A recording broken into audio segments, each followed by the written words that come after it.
除咗嗰個功能上嘅要求咧，開始對嗰個家具嘅要求就係一種文化上嘅感受啦。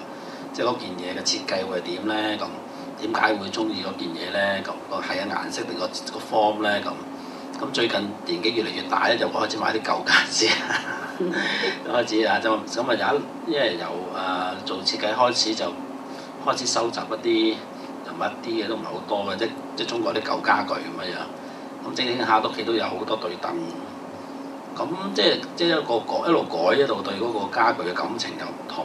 咁最初因為空間即係嗰個客觀環境嘅問題，到後尾咧就係一個即係自己主觀願望對嗰個家具咧就會有啲唔同嘅慾望啦。咁亦都最後咧最近咧就再進入咧就係話自己想做自己一啲家具啦，或者都唔係一定做俾自己嘅，要透過做家具咧係點樣同佢分享一啲自己嘅睇法咧咁。咁有一啲純粹係遊戲性質嘅，即係 design for exhibition 嘅，即係 design for 嗰啲係 game 嚟嘅。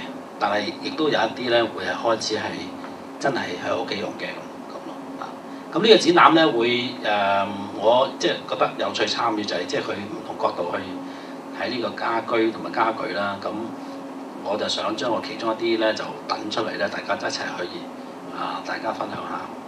Thank you。